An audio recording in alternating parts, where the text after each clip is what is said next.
In today's video, I'm going to teach you how to rename files in Supabase Storage, step by step 2026. Renaming a file in Supabase is quick, and I'll walk you through it from the dashboard. Start by opening your browser and heading to supabase.com. Click Sign In and log in with your preferred method.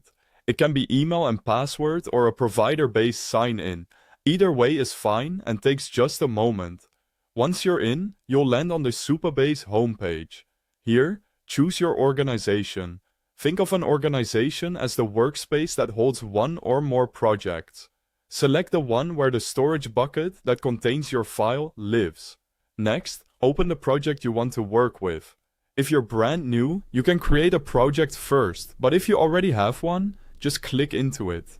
Projects bring together your database, authentication, and storage. While Supabase provides powerful APIs and client libraries for CRUD operations, today we're focusing on using the web console. Inside the project, look at the left-hand navigation and click Storage. This takes you to the place where your files are organized. In Storage, go to Manage and then Open Files. Supabase groups files into buckets, which are like top-level folders. If you don't have a bucket yet, create one and set its access level according to your needs.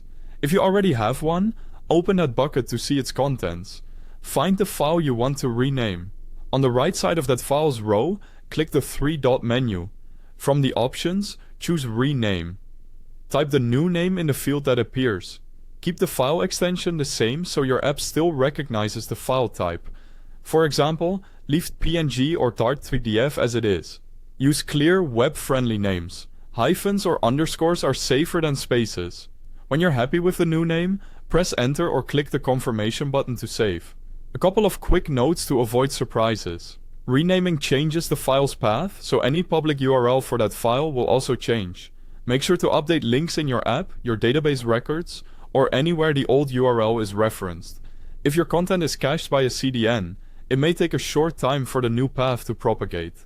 Also, ensure your role has permission to update objects in the bucket.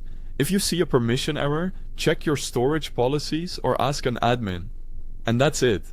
You've successfully renamed a file in Supabase Storage. Thanks for watching and happy building.